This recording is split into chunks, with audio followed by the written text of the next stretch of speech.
Shalom.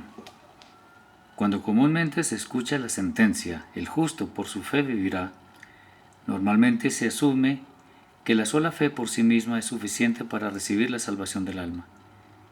Y esto sucede por causa de las traducciones de las Escrituras, cuyo contenido se asume como cierto en su forma literal, sin tomarse el trabajo de analizar qué es en realidad lo que el texto original quiso expresar. Para explicar un poco mejor lo relacionado con este tema, comencemos por decir que un hombre, Martín Lutero, se rebeló contra la conducta de la Iglesia Católica a la que él mismo pertenecía y fue un poco más al fondo de los temas espirituales. Uno de ellos precisamente es el que encontramos en la carta a los Romanos, capítulo 1, versículo 17, donde encontramos la famosa sentencia: el justo por la fe vivirá. Y de aquí este hombre hizo muy popular lo que llegó a ser considerado casi como dogma, en el sentido de que la sola fe salva, de acuerdo con las traducciones que existen en las Escrituras.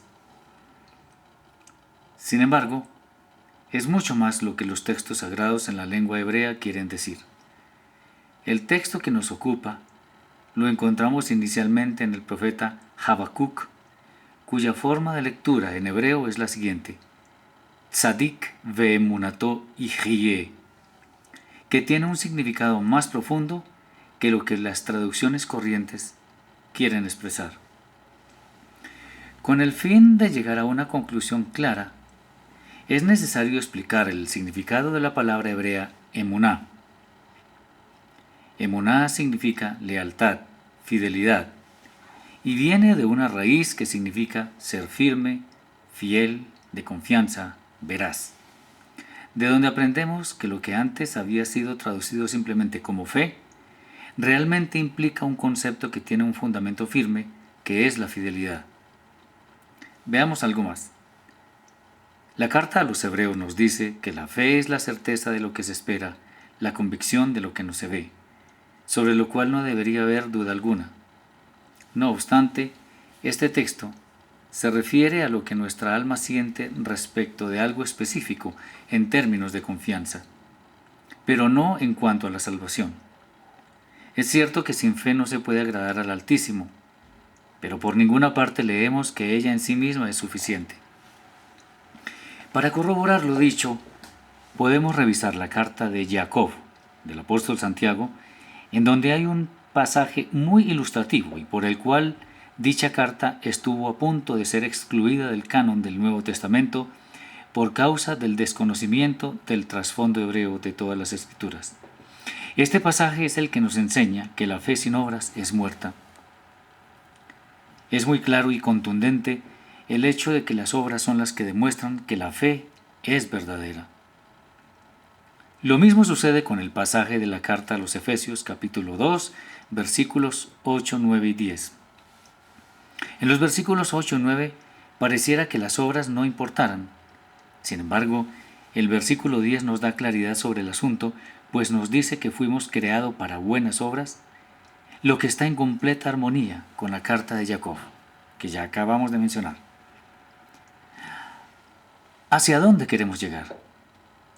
Que la sentencia "el justo por su fe vivirá" debe ser leída de otra forma, esto es, el justo por su fidelidad vivirá.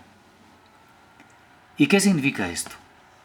Que no es suficiente una fe intelectual que solo cree. No, de ninguna forma.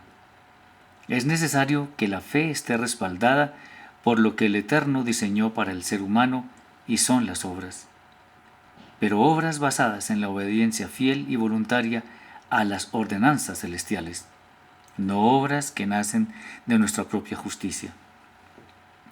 De donde podemos afirmar que emuná, que significa fidelidad, está expresada en términos de la fe que obedece, o sea, una fe que con sus obras demuestra que la convicción tiene un apoyo sólido, un fundamento seguro, que no es otra cosa que la voluntad del Santo, bendito sea, expresada en la Torá. Si observamos los escritos del Antiguo Testamento y del Nuevo Testamento, veremos que todos los mandamientos del Eterno nos impulsan a actuar, a hacer, o sea, a concretar nuestra fe con hechos, con obras. Los mandamientos no se quedan en una contemplación de las cosas. Ellos van al punto en que el ser humano demuestra sinceramente su compromiso con el Creador, de manera que haya evidencia clara a la hora del juicio por el cual todos tenemos que pasar. Un ejemplo que vemos en la Escritura lo tomamos en la Torá, del libro de Bereshit, Génesis, cuando en el capítulo 15, versículo 6, dice la Escritura que Abraham creyó al Eterno y le fue contado por justicia. En realidad allí hay una palabra que se deriva de la misma raíz que emuná, ve'emin, y creyó. O sea que esa creencia de Abraham no fue solamente una fe intelectual, sino una fe que obedecía. Y por lo tanto eso sí le fue contado por justicia, o sea, más bien por hacer lo que es justo. Si entendiste estos conceptos, que es lo que más deseamos, también has de entender que cuando la carta a los Gálatas habla de los frutos del Espíritu, hay una palabra que deberíamos cambiar, y es fe por fidelidad.